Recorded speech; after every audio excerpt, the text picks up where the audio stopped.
Hello friends, welcome to easy Java Telugu. ఈరోజు మనం జావాలోని arrays concept గురించి తెలుసుకుందాం. అరేస్ చాలా ఇంపార్టెంట్ కాన్సెప్ట్. జస్ట్ థియరిటికల్గానే కాదు, ప్రోగ్రామింగ్ ఇంటర్వ్యూస్లో చాలా ఇంపార్టెంట్ అన్నమాట. ఎంత పెద్ద కంపెనీ అయినా సరే అరేస్పై కోడింగ్ ఇంటర్వ్యూస్లో కొన్ని క్వశ్చన్స్ తప్పకుండా అడిగి తీరుతుంది. సో ఈరోజు మనం అరేస్ కాన్సెప్ట్ని థియరిటికల్గా నేర్చుకుంటూ ప్రోగ్రామింగ్ పరంగా కూడా ఎలా అప్లై చేయగలమో చూద్దాం ఫ్రెండ్స్. సో ముందుగా మనం అసలు ఎరే అంటే ఏంటి అనేది చూద్దాం. ఎరేని ఈజీగా చెప్పాలంటే ఒక వేరియబుల్ అని చెప్పొచ్చు ఫ్రెండ్స్. అయితే మన జావాలో అసలు వేరియబుల్ అంటే ఏంటి, ఎందుకు ఉపయోగపడుతుంది ఈ వేరియబుల్ అనేది? మనం రన్ టైంలో ఇచ్చిన డేటాకి సిస్టమ్ ముందుగా ఒక మెమరీ లొకేషన్ అనేది అలొకేట్ చేస్తుందన్నమాట. ఆ మెమరీ లొకేషన్లో మనం ఇచ్చిన డేటాని ఉంచి ఆ మెమరీ యొక్క అడ్రస్ని గుర్తుంచుకొని మనం ఎప్పుడైతే ఆ డేటా కావాలనుకుంటామో ఆ మెమరీ అడ్రస్ కాల్ చేసి అందులో ఉన్న డేటాని యూజ్ చేసుకుంటుందన్నమాట. మన సిస్టమ్ మెమరీ అడ్రసెస్ని గుర్తుంచుకోగలదు, కానీ అది మనం గుర్తుంచుకోవాలంటే చాలా కష్టం అన్నమాట. సో మనకి ఈజీగా అర్థమయ్యి మనం కూడా గుర్తుంచుకోగలగాలి అంటే మనం యూజ్ చేసే లాంగ్వేజ్లో మనం సింపుల్ రిఫరెన్సెస్ని ఇచ్చుకుంటాం. వాటినే మనం వేరియబుల్స్ అంటున్నాం అన్నమాట. సో మనం ఇచ్చిన ఈ రిఫరెన్స్కి వేరియబుల్కి సిస్టమ్ ఆ మెమరీ అడ్రస్ని అలొకేట్ చేస్తుంది. సో మనం ఇక్కడ స్లైడ్లో చూసినట్టుగా ఇంట్ ఏ ఈక్వల్స్ 10 అని మనం స్టేట్మెంట్ ఇచ్చినప్పుడు అది మనం ఏమని అనుకుంటాం, ఏ అనే వేరియబుల్ డిక్లేర్ చేసాం, ఆ వేరియబుల్కి 10 అనే వాల్యూని అసైన్ చేసాం అని యూజర్స్గా మనం అనుకుంటూ ఉంటాం. కానీ ఆ వేరియబుల్కి 10 అనే డేటానే అసైన్ చేసాం, కానీ 10 అనే డేటా యొక్క మెమరీ లొకేషన్ యొక్క మెమరీ అడ్రస్ అనేది అసైన్ అవుతుందన్నమాట.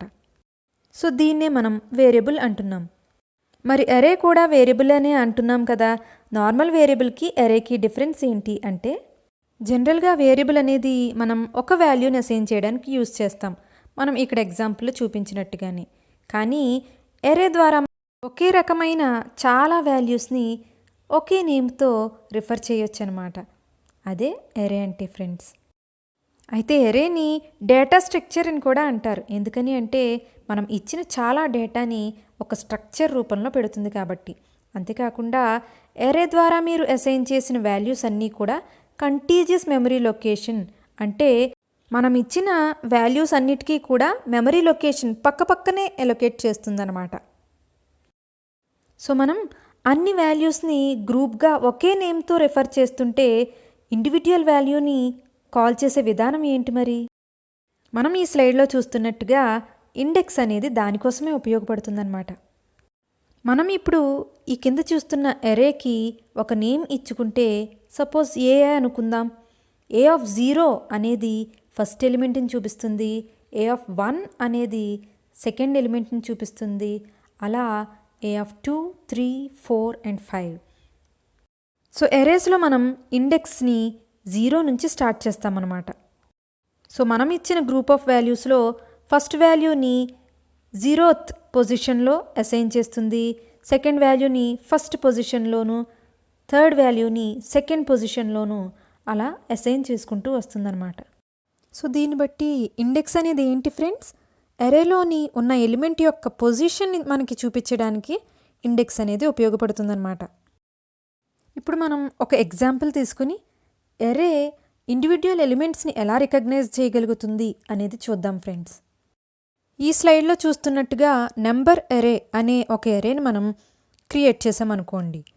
అది ఇంటిజర్ ఎరే అని, అంతేకాకుండా 5 ఇంటిజర్స్ని మనం ఆ ఎరేలో పెట్టబోతున్నాం అని కూడా న్యూ ఇంట్ ఆఫ్ 5 అనే సైజుని కూడా మనం ముందే డిక్లేర్ చేసామన్నమాట. ఎరేస్ని డిక్లేర్ చేసేటప్పుడు ఎప్పుడు కూడా మనం గుర్తుంచుకోవాల్సింది ఏంటి అంటే, సైజ్ని మనం డిక్లేర్ చేసే టైంలోనే ఇచ్చేయాలన్నమాట. అయితే ఆ ఇచ్చిన సైజు ఎంత ఇస్తామో అంత ఎరే క్రియేట్ అవుతుంది. తర్వాత మనం ప్రాసెస్ చేసేటప్పుడు అంతకంటే పెద్ద ఎరేని క్రియేట్ చేయలేము, మనం ఇచ్చిన సైజ్ కంటే ఎక్కువ ఎలిమెంట్స్ని ఎరేలో పెట్టలేమన్నమాట. ఇక్కడ మనం స్లైడ్లో చూస్తున్నట్టుగా OX001 అనేది మన ఫస్ట్ ఎలిమెంట్ యొక్క అడ్రస్ అన్నమాట. అయితే మన ఎరేలో ఎప్పుడూ కూడా ఈ ఫస్ట్ ఎలిమెంట్ యొక్క అడ్రస్ వచ్చి మన రిఫరెన్స్ అరే అంటే నంబర్ అరే అనే రెఫరెన్స్లో స్టోర్ అవుతుంది. సో మన అరే రిఫరెన్స్ వేరియబుల్లో ఎప్పుడూ కూడా 0th element or the first element యొక్క అడ్రస్సే స్టోర్ అవుతుందన్నమాట. అయితే మనం ఎంతో పొడుగున్న అరేని అందులో ఉన్న వేరియబుల్స్ని ఎలా రీడ్ చేయగలం అంటే మనం ప్రీవియస్ వీడియోలో చెప్పుకున్నట్టుగా ఇండెక్స్ అనేది చేంజ్ అవుతూ ఉంటుందన్నమాట. సో ఇండెక్స్ అనేది మారుతూ ఉండాలి అంటే మనం ఈ అరే రిఫరెన్స్లో ఆల్రెడీ స్టోర్ చేసుకున్న ఫస్ట్ ఎలిమెంట్ యొక్క అడ్రస్కి ఎంతో కొంత యాడ్ అవుతూ వెళ్ళాలి కదా. ఎందుకంటే మనం ఆల్రెడీ చూసాం అరే ఎప్పుడు కూడా ఎలిమెంట్స్ అన్నిటికీ కూడా కంటీజియస్ మెమరీ లొకేషన్స్ని అలొకేట్ చేస్తుంది. అంటే పక్క పక్కన ఒకదాని తర్వాత ఒకటిగా మెమరీ లొకేషన్స్ని అలొకేట్ చేస్తుందన్నమాట. సో దీనివల్ల అడ్వాంటేజ్ ఏంటి, మనకి ఫస్ట్ మెమరీ లొకేషన్ తెలిస్తే ఆ అడ్రస్కి మనం ఆఫ్సెట్ని యాడ్ చేయడం ద్వారా తర్వాత అడ్రసెస్ మనకి ఈజీగా వచ్చేస్తాయి అన్నమాట. అయితే ఈ ఆఫ్సెట్ అంటే ఏంటి అంటే ఫర్ ఎగ్జాంపుల్ మనకి ఫస్ట్ ఎలిమెంట్ 0కి అడ్రస్ ఏంటి OX001. సో దాన్నే మనం మన నంబర్ అరే రిఫరెన్స్ వేరియబుల్లో పెట్టుకుంటున్నాం కాబట్టి మనం దాన్ని ఎలా రాయొచ్చు, ఆఫ్సెట్ యాడ్ చేస్తే ఏమవుతుంది OX001 + 0 అన్నమాట. అలాగే మన నెక్స్ట్ ఎలిమెంట్ 1 యొక్క అడ్రస్ ఎలా వస్తుంది మనకి, మనం ఆల్రెడీ అరే రిఫరెన్స్ వేరియబుల్లో స్టోర్ చేసుకున్న బేస్ అడ్రస్ అంటే ఫస్ట్ ఎలిమెంట్ యొక్క అడ్రస్ ఏంటి OX001, దానికి మనం 1 యాడ్ చేస్తే మన సెకండ్ ఎలిమెంట్ యొక్క అడ్రస్ వచ్చింది, అది OX002. అలాగే మన థర్డ్ ఎలిమెంట్ నెంబర్ 2కి అడ్రస్ ఏంటి OX003, అది ఎలా వచ్చింది, మన బేస్ అడ్రస్ OX001కి 2 యాడ్ చేయడం ద్వారా వచ్చింది. ఎందుకని మనం ఎప్పుడు ఈ OX001నే బేస్ అడ్రస్ని తీసుకుంటున్నామంటే మనం ఆల్రెడీ అనుకున్నాం కదా ఫ్రెండ్స్, అరే రిఫరెన్స్ వేరియబుల్లో మన అరే యొక్క ఫస్ట్ ఎలిమెంట్ అడ్రస్సే స్టోర్ అయి ఉంటుంది. సో కంటీజియస్ మెమరీ లొకేషన్స్ కాబట్టి ఆ ఫస్ట్ అడ్రస్కి మనం ఇలా ఆఫ్సెట్స్ యాడ్ చేయడం ద్వారా మనకి ఒరిజినల్ అడ్రస్ అనేది వచ్చేస్తుందన్నమాట. సో ఇప్పుడు మీరు ఒకటి గమనించారా ఫ్రెండ్స్, మన ఫస్ట్ ఎలిమెంట్కి మనం OX001 అని రాసి +0ని యాడ్ చేసాం. అయితే మీరు ఇక్కడ ఒకటి గమనించారా ఫ్రెండ్స్, మనం ఆఫ్సెట్ని 0తో స్టార్ట్ చేస్తున్నాం. అంటే మన ఫస్ట్ ఎలిమెంట్కి OX001 అని రాసి +0ని యాడ్ చేసాం. ఎందుకని అంటే ఎప్పుడు మన అరే రిఫరెన్స్ వేరియబుల్లో ఫస్ట్ అడ్రస్ని డిఫాల్ట్గా స్టోర్ చేసుకుంటుంది కాబట్టి. అండ్ +0 యాడ్ చేయడం ద్వారా మనం ప్రోగ్రామింగ్లో లాజిక్ రాయడానికి మనకి ఈజీగా ఉంటుంది. సో అందుకని మనకి ఆఫ్సెట్ అనేది 0 నుంచి స్టార్ట్ అవుతుంది ఫ్రెండ్స్. సో ఈ విషయం బాగా అర్థమైందా ఫ్రెండ్స్ మీకు? ఇది మనకి బాగా ఇంపార్టెంట్ క్వశ్చన్ కూడా. ఆఫ్సెట్ ఎందుకని 0 నుంచి స్టార్ట్ అవుతుంది అంటే మనకి డిఫాల్ట్గా అరే రిఫరెన్స్ వేరియబుల్లో ఫస్ట్ అడ్రస్సే స్టోర్ అవుతుంది కాబట్టి మనకి లాజిక్ రాయడానికి ఈజీగాను ఉంటుంది, సిస్టమ్కి అర్థం చేసుకోవడానికి కూడా ఈజీగా ఉంటుంది. కాబట్టి ఆఫ్సెట్ని మనం ఎప్పుడు అరేస్లో 0 నుంచి స్టార్ట్ చేస్తున్నాం అన్నమాట. సో మనం ఇప్పుడు అరేస్ గురించి ఇంకొన్ని ఇంపార్టెంట్ కాన్సెప్ట్స్ తెలుసుకుందాం ఫ్రెండ్స్. అదేంటి అంటే జావాలో అరేస్ని కూడా ఆబ్జెక్ట్స్గానే కన్సిడర్ చేస్తుందన్నమాట. ఎందుకని అంటే జావా అన్నిటినీ ఆబ్జెక్ట్స్గానే చూస్తుంది కాబట్టి. అయితే జావాలో మన అరే క్లాస్ అనేది ఆబ్జెక్ట్ క్లాస్ని ఇన్హెరిట్ చేసుకుంటుంది అండ్ సీరియలైజబుల్ అండ్ క్లోనబుల్ ఇంటర్ఫేసెస్ని కూడా ఇన్హెరిట్ చేసుకుంటుందన్నమాట. సో ఈ object class, serializable and cloneable interfaces గురించి మనం వేరే వీడియోస్లో క్లియర్గా చూద్దాం ఫ్రెండ్స్, ఎందుకంటే ఇవి చాలా ఇంపార్టెంట్ టాపిక్స్. నెక్స్ట్ పాయింట్ ఏంటి అంటే మనం జావా అరేస్లో ప్రిమిటివ్ వాల్యూస్ని స్టోర్ చేయొచ్చు, ఆబ్జెక్ట్స్ని స్టోర్ చేయొచ్చు. ప్రిమిటివ్ వాల్యూస్ అంటే మనం సి లాంగ్వేజ్ నుంచి వస్తున్న బేసిక్ డేటా టైప్స్ అన్నమాట. ఇప్పుడు మనం మన జావాలో అరేని అసలు ఎలా డిక్లేర్ చేస్తాం, సింటాక్స్ ఏంటనేది చూద్దాం ఫ్రెండ్స్. సో అరే డిక్లరేషన్ మనం ఇలా స్లైడ్లో చూస్తున్నట్టుగా 3 డిఫరెంట్ వేస్లో రాయొచ్చు. ఫస్ట్ది డేటా టైప్ రాసి పక్కనే స్క్వేర్ బ్రాకెట్స్ ఇచ్చి స్పేస్ ఇచ్చి అరే నేమ్ రాయడం ద్వారా. సెకండ్ వే ఏంటి అంటే డేటా టైప్ రాసి స్పేస్ ఇచ్చి స్క్వేర్ బ్రాకెట్స్ రాసి పక్కనే అరే నేమ్ రాయడం ద్వారా. అండ్ థర్డ్ది ఏంటి అంటే డేటా టైప్ ఇచ్చి స్పేస్ ఇచ్చి అరే నేమ్ రాసి దాని పక్కనే స్క్వేర్ బ్రాకెట్స్ ఇవ్వడం ద్వారా. ఈ 3 విధాలలో ఏదో ఒక విధంగా మనం అరేని డిక్లేర్ చేయొచ్చు అనమాట. సో ఇప్పుడు అరే ఇన్స్టాన్షియేషన్ అంటే అరేకి మెమరీ అనేది ఇక్కడ క్రియేట్ అవుతుందన్నమాట. ఎప్పుడు క్రియేట్ అవుతుంది? మనం న్యూ అనే కీవర్డ్ని యూజ్ చేసి పక్కనే ఆ డేటా టైప్ యొక్క సైజును కూడా స్పెసిఫై చేస్తాం. సో దీని ద్వారా ఎంత సైజ్ ఇచ్చామో అంత మెమరీ మన అరేకి అలొకేట్ అవుతుందన్నమాట. ఇప్పుడు మనం టైప్స్ ఆఫ్ అరేస్ గురించి చూద్దాం ఫ్రెండ్స్. మనకి అరేస్లో 2 డిఫరెంట్ టైప్స్ ఆఫ్ అరేస్ ఉన్నాయన్నమాట. ఒకటి సింగిల్ డైమెన్షనల్ అరే, ఇంకొకటి మల్టీ డైమెన్షనల్ అరేస్. ఈ single dimensional and multi dimensional arrays యొక్క డిఫరెన్స్ ఏంటి అనేది మనం కింద రాసిన సింటాక్స్ ద్వారా మీరు ఈజీగా అర్థం చేసుకోవచ్చు ఫ్రెండ్స్. చూడండి, డేటా టైప్ అరే రిఫరెన్స్ ఇచ్చి స్క్వేర్ బ్రాకెట్స్ ఇచ్చి మనం న్యూ డేటా టైప్లో సైజ్ రాయడం ద్వారా మనం సింగిల్ డైమెన్షనల్ అరేని క్రియేట్ చేసాం. అలాగే డేటా టైప్ అరే రిఫరెన్స్ని ఇచ్చి 2 times స్క్వేర్ బాక్సెస్ని ఇచ్చాం. చూసారా ఫ్రెండ్స్? సో దీన్ని మనం ఎలా ఇనిషియలైజ్ చేసాం? New data type of size 1 and size 2 అంటే మనం ఇక్కడ సైజ్ 1 అండ్ సైజ్ 2 అనే 2 రకాల సైజెస్ని ఇస్తున్నాం అన్నమాట. దీని ద్వారా మనం 2 dimensional అరేని డిక్లేర్ చేసామన్నమాట. ఈ విధంగా మనం n డైమెన్షనల్ అంటే ఎన్ని డైమెన్షన్స్ కావాలంటే అన్ని డైమెన్షన్స్లో ఎన్ని సైజెస్ కావాలంటే అన్ని సైజెస్ ఇచ్చుకుంటూ మనం అరేని క్రియేట్ చేసుకోవచ్చు. దాన్ని మనం మల్టీ డైమెన్షనల్ అరే అని అంటున్నాం అన్నమాట. ఇప్పుడు మనం సింగిల్ అండ్ మల్టీ డైమెన్షనల్ అరేస్ని క్లియర్గా ఎగ్జాంపుల్స్తో అర్థం చేసుకుందాం ఫ్రెండ్స్. బెస్ట్ ఎగ్జాంపుల్గా మనందరం ఇష్టపడే మన స్కూల్స్నే తీసుకుందాం. స్కూల్ అనగానే మీకు గుర్తొచ్చేవేంటి? Class rooms, teachers and students కదా ఫ్రెండ్స్. మనకి మన స్కూల్లో చాలా క్లాస్ రూమ్స్ ఉంటాయి. For example 1 to 10 class rooms అని అనుకుందాం. అలాగే ప్రతి క్లాస్కి ఒక క్లాస్ టీచర్ ఉంటారు. సో 10 క్లాస్ టీచర్స్ అనుకుందాం. ప్రతి క్లాస్కి కొంతమంది స్టూడెంట్స్ ఉంటారు. ఫర్ ఎగ్జాంపుల్ 20 స్టూడెంట్స్ అని అనుకుందాం. Okay friends? సో మనం class rooms, class teachers and స్టూడెంట్స్ని 3 డిఫరెంట్ అరేస్గా డిక్లేర్ చేసుకుందాం.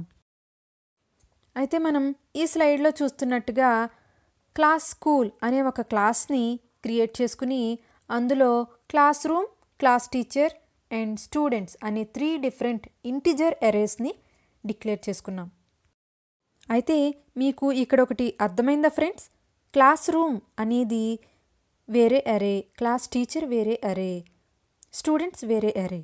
ఎందుకు ఇలా 3 డిఫరెంట్ అరేస్ని క్రియేట్ చేసాం? 3 కలిపి ఒకే అరేగా క్రియేట్ చేయొచ్చు కదా.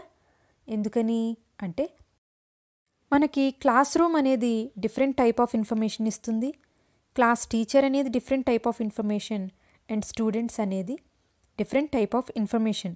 3 ఇంటిజర్ అరేసే, కానీ అవి ఇచ్చే ఇన్ఫర్మేషన్ యొక్క అర్థం వేరు. సో అందుకని మనం 3 డిఫరెంట్ అరేస్గా క్రియేట్ చేసామన్నమాట.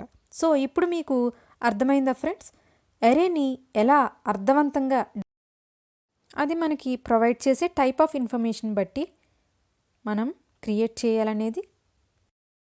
ఇంకొకటి గమనించారా ఫ్రెండ్స్? మనం ఇక్కడ 3 అరేస్ని కూడా న్యూ ఇంట్ ఆఫ్ 10 అంటే 3 అరేస్ని 10 ఎలిమెంట్స్ ఉండాలి అనే సైజ్తో మనం డిక్లేర్ చేసామన్నమాట. ఇప్పుడు మనం అరేకి వాల్యూస్ని ఎలా పంపిస్తున్నాం? నథింగ్ బట్ అరే ఇనిషియలైజేషన్ ద్వారా. For example int class room equals 1 to 10 integer వాల్యూస్ని మనం అసైన్ చేసాం. సో క్లాస్ రూమ్ అరేలోని 10 ఎలిమెంట్స్కి 10 వాల్యూస్ 1 to 10 వాల్యూస్ అనేవి అసైన్ అవుతాయి అన్నమాట. అయితే మనం ఇక్కడ శాంపుల్గా చూడటానికి మనం క్లాస్ రూమ్స్ వాల్యూస్ని ప్రింట్ చేస్తున్నాం. దానికి మనం ఫర్ లూప్ని వాడాం, చూసారా ఫ్రెండ్స్. అండ్ మనం ఫర్ లూప్లో మన ఇండెక్స్ వేరియబుల్ని ఆఫ్సెట్ వాల్యూస్తో ఇనిషియలైజ్ చేస్తున్నాం. అంటే ఐ అనే వాల్యూని తీసుకుని 0తో ఇనిషియలైజ్ చేసి మ్యాక్సిమం వాల్యూ 10 వరకు ఉంటుంది. అండ్ I++ అంటే ఐ వాల్యూని 0 నుంచి 10 వరకు ఇంక్రిమెంట్ చేసుకుంటూ వెళ్ళాలి అని చెప్పి మనం ఫర్ లూప్లో కండిషన్స్ ఇస్తున్నామన్నమాట. సో ఇలా ఫర్ లూప్లో ఇచ్చిన మన system.out.print ద్వారా మనకి క్లాస్ రూమ్లో మనం అసైన్ చేసిన వాల్యూస్ అన్నీ కూడా 0th ఎలిమెంట్ నుంచి 10th ఎలిమెంట్ వరకు అన్నీ ప్రింట్ అవుతాయి. మనం ఇలా ఫర్ లూప్ని ఉపయోగించకపోతే ప్రోగ్రామ్ అనేది ఎంత కష్టమవుతుందో చూడండి. system.out.print అని చెప్పి క్లాస్ రూమ్ ఆఫ్ 1, తర్వాత system.out.print class room of 2, system.out.print class room of 3, అలా మనం ఎన్ని ఎలిమెంట్స్ అయితే మన అరేలో ఉంటాయో అన్ని ఎలిమెంట్స్ని మనం మాన్యువల్గా ప్రింట్ చేసుకుంటూ మాన్యువల్గా స్టేట్మెంట్స్ని డిక్లేర్ చేసుకుంటూ రావాలి. అలా చేయనవసరం లేకుండా జస్ట్ మనం ఫర్ లూప్ని యూజ్ చేసి ఏం చేస్తున్నాం, మాకు 0 నుంచి <10 అంటే మొత్తం అరేలో ఎన్ని ఎలిమెంట్స్ ఉన్నాయో అన్ని ఎలిమెంట్స్ని కూడా ప్రింట్ చేయమని మనం ఫర్ లూప్ ద్వారా కండిషన్స్లో ఇచ్చి ప్రింట్ చేస్తున్నాం అన్నమాట. సో ఇది ఎంత ఈజీగా ఉంది చూడండి friends. Last but not the least, ఇప్పుడు మనం మన మల్టీడైమెన్షనల్ అరేస్ని కూడా ఒక ఎగ్జాంపుల్తో చూసేద్దాం. మన మల్టీడైమెన్షనల్ అరేస్కి బెస్ట్ ఎగ్జాంపుల్గా మనం మన స్కూల్ అసెంబ్లీనే తీసుకుందాం ఫ్రెండ్స్. మన స్కూల్ అసెంబ్లీలో మనం అందరం ఎలా అసెంబుల్ అయ్యేవాళ్ళం, జస్ట్ లైక్ మ్యాట్రిక్స్ అన్నమాట. ఫర్ ఎగ్జాంపుల్ మన ఈ స్లైడ్లోనే చూడండి, రోస్ అండ్ కాలమ్స్ ఉన్నాయి. రో 1, రో 2, రో 3 అనేవి first class, second class, third class students అని అనుకుందాం. కాలమ్ 1 అనేది రోల్ నెంబర్ 1 స్టూడెంట్, కాలమ్ 2 అనేది రోల్ నెంబర్ 2 ఉన్న స్టూడెంట్, కాలమ్ 3 అనేది రోల్ నెంబర్ 3 ఉన్న స్టూడెంట్ అని అనుకుందాం. ఇప్పుడు మన స్కూల్ అసెంబ్లీని మనం ఒక జావా ప్రోగ్రాంలో చూపిస్తే ముందుగా మనం ARR అనే 2 డైమెన్షనల్ అరేని డిక్లేర్ చేసాం. 2 స్క్వేర్ బాక్సెస్ ఉన్నాయి, చూసారా ఫ్రెండ్స్. అందులో మనం 1, 2, 3 అనేది ఒక సెట్గా, 4, 5, 6 అనేది ఇంకొక సెట్గా డిక్లేర్ చేసాం. మీరు డిఫరెన్స్ గమనించగలిగారా? అంటే 1, 2, 3 అనేది ఫస్ట్ రో, 4, 5, 6 అనేది సెకండ్ రో అన్నమాట. అయితే ఇక్కడ ఇంకొక విషయం గమనించారా ఫ్రెండ్స్, మనం 2 ఫర్ లూప్స్ని యూజ్ చేసాం. అదే సింగిల్ డైమెన్షనల్ అరే డిక్లేర్ చేసేటప్పుడు, దాన్ని రీడ్ చేసేటప్పుడు మనం ఓన్లీ 1 ఫర్ లూప్ని యూజ్ చేసాం. ఎందుకని అంటే సింగిల్ డైమెన్షన్ రీడ్ చేయడానికి మనకి ఒక ఇండెక్స్ ఉంటే సరిపోతుంది. మరి డబల్ డైమెన్షన్ అంటే 2 ఇండెక్స్లు ఉండాలి కదా. సో 2 ఇండెక్స్లకి 2 ఫర్ లూప్స్ని ఉపయోగిస్తున్నాం అన్నమాట. సో ఈ విధంగా మనం 2 ఫర్ లూప్స్ని యూజ్ చేసి 2 డైమెన్షనల్ అరేలోని వాల్యూస్ అన్నిటినీ ప్రింట్ చేస్తున్నాం. దాని యొక్క అవుట్పుట్ అనేది ఈ విధంగా ఉంటుందన్నమాట. సో ఇది ఫ్రెండ్స్, ఈరోజు మనం జావాలోని అరేస్ కాన్సెప్ట్ని క్లియర్గా నేర్చుకున్నాం. మా వీడియో నచ్చితే తప్పకుండా లైక్ చేయండి, మీ జావా ప్రిపేర్ అయ్యే ఫ్రెండ్స్ అందరికీ షేర్ చేయండి, అండ్ మా ఛానల్కి తప్పకుండా సబ్స్క్రైబ్ చేయండి ఫ్రెండ్స్.